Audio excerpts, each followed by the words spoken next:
Hi Radical Individual, here's my belated reply to your video of the 1st of November 2013, which was entitled When is Stealing Good? Sorry it took a while to reply. I've been a bit busy during recent months and stopped making videos until a week or two ago.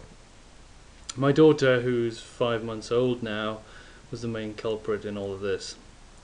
Thanks very much for making that video response to my comments. I always find it a thrill to get a video response, and like you, I think we can all learn from others who have different views from ourselves.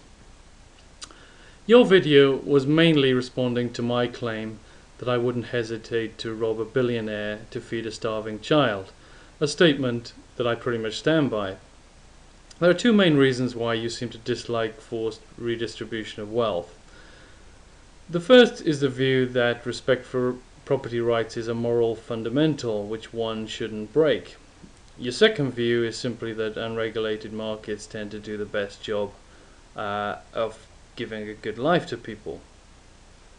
If you hold the first view, which we might call a property absolutist position, then you need to accept its application in all possible situations, as far as I can see, including the situation where you can only save a starving child's life by stealing from a billionaire, and there are no other alternatives available. The fact that there might sometimes, or even usually, be alternative courses of action is no defense for your property absolutist view here. Are you then telling me that if there were no other options available, you believe it right to let the child die in my example? Imagine you did that, and you know the starving family in question. In the years following, you'd always know that the family are bereaved because you chose not to help. Can you honestly tell me you wouldn't feel guilt or question whether you did the right thing? I certainly wouldn't be feeling guilt for having robbed the billionaire under those circumstances. Okay, that's the main point I want to make in this video. By the way, apologies if I'm getting the wrong end of the stick and you don't hold a property absolutist view, as I called it. In this case, my argument doesn't really apply to you. You make a few other points that I'll try to deal with in the remainder of this video, in the order that you made them in your video. First, you criticized my use of the words "wouldn't hesitate" with regard to stealing the money. You're right that I shouldn't have said it that way. I certainly would hesitate under the circumstances, and I think exploring other possibilities would be the right thing to do, as stealing from a billionaire is a bad thing to do, all else equal in my view. What I ought to have said is that it would definitely be the right thing to do to steal from a billionaire, and if that were the only way to save the starving child. Bringing myself into the scenario also brought up the problem of why I don't give any spare money I currently have to charity.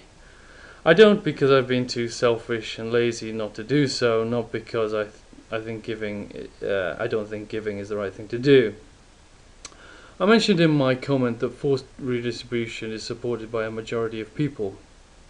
I said this because I'm currently working on a moral system that I'm thinking of calling pan-intuitionism. Under this view, I will follow the morality indicated by the moral intuitions of most people, rather than following my own moral intuitions as most of us do. So under this moral view that I intend to follow, popularity does count for something. You mentioned that popular opinion can often be ill-informed, however. My pan-intuitionism needs to take this into account and discount intuitions that are based on dodgy facts. However, I don't see the view that redistribution of wealth will help the poor and help humanity in general as a dodgy view. My belief is that while forced redistribution will probably erode incentives to work, it will positively impact on human welfare overall in the long run, making us more civilized and removing the acute suffering of those who would otherwise starve to death. Now, you say that you have faith that people will help the poor without being forced to. I'm afraid I don't share your optimism about this.